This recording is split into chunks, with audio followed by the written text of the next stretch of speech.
బేసిక్గా డయాగ్రాండ్ అనేది diabetic supplement madam. ఇది ఎవరికి బాగా ఉపయోగపడుతుంది అన్నది నేను చెప్తాను ఇప్పుడు. దీంట్లో 5 రకాల ప్రోటీన్ ఉంటుంది అనమాట. ఆ ప్రోటీన్ ఉండడం వల్ల ఏమవుతుందంటే ఫస్ట్ వచ్చేసి స్లోగా వాళ్ళకి మజిల్ బిల్డప్ అవుతుంది. ఒక్కసారి మజిల్ పెరిగింది అనుకోండి, షుగర్ వచ్చి మజిల్లోకి పోయి ఖర్చు అవుతుంది అనమాట. సో ఆటోమేటిక్గా షుగర్ లెవెల్ కంట్రోల్ అవుతుంది. ఇంకొకటి మజిల్ పెరిగింది అని అంటే వాళ్ళు ఎనర్జెటిక్ గా ఉంటారు. అండ్ దీంట్లో ప్రోటీన్ ఉంది కదా, 5 టైప్స్ ఆఫ్ ప్రోటీన్. ఆ ప్రోటీన్ వచ్చి డే మొత్తం మీద ఎనర్జీ ఇస్తుంది. వాళ్ళకి అలసట ఉండదు, వాళ్ళ పని వాళ్ళు చేసుకుంటూ ఉండొచ్చు అనమాట. ఒక శరీరానికి డయాబెటీస్ ఉన్న వాళ్ళకి శక్తినిచ్చేటటువంటి ఒక సప్లిమెంట్.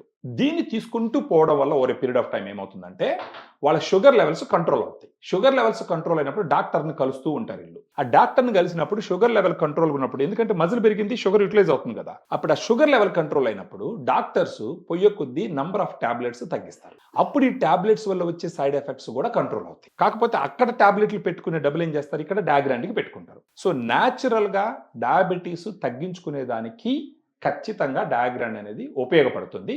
ప్రొవైడెడ్ ఆ పేషెంట్ కూడా ఒక డిసిప్లిన్తో దీన్ని తీసుకొని ముందరికి వెళ్ళాలన్నమాట.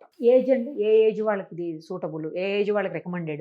ఇప్పుడు ఎల్డర్లీ పీపుల్ ఎవరైనా తీసుకోవచ్చు మేడం, అడల్ట్స్ ఎవరైనా తీసుకోవచ్చు. ఒక 18-19 సంవత్సరాలు. ఇది వచ్చేసి ఏంటంటే డైటరీ సప్లిమెంట్, ఇది డ్రగ్ కాదు. ఫస్ట్ ఆఫ్ ఆల్ మీరైనా తీసుకోవచ్చు, నేనైనా తీసుకోవచ్చు, ఎవరైనా తీసుకోవచ్చు.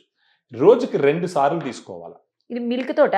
మిల్క్ తో పాటు తీసుకోవచ్చు, వాటర్ తో పాటు కూడా తీసుకోవచ్చు. వాటర్ 120 ml వాటర్ కానీ లేదా 120 ml మిల్క్ కానీ, దీంట్లో స్కూప్ ఉంటుంది అనమాట. 2 లెవెల్డ్ స్కూప్ పౌడర్ దాంట్లో కలుపుకొని తీసుకుంటే సరిపోతుంది. మేల్ ఫీమేల్ ఎవరైనా తీసుకోవచ్చు మేడం, ఎవరైనా తీసుకోవచ్చు. డైటరీ సప్లిమెంట్ ఇది, ఎవరైనా తీసుకోవచ్చు. సైడ్ ఎఫెక్ట్స్ ఏమి ఉండవు కదా? ఏముండదండి, సప్లిమెంట్ ఇది. సైడ్ ఎఫెక్ట్స్ ఉన్నాయి అని అంటే FSSAI లో రాదు, అది ఫుడ్ లైసెన్స్ లో రాదు అది.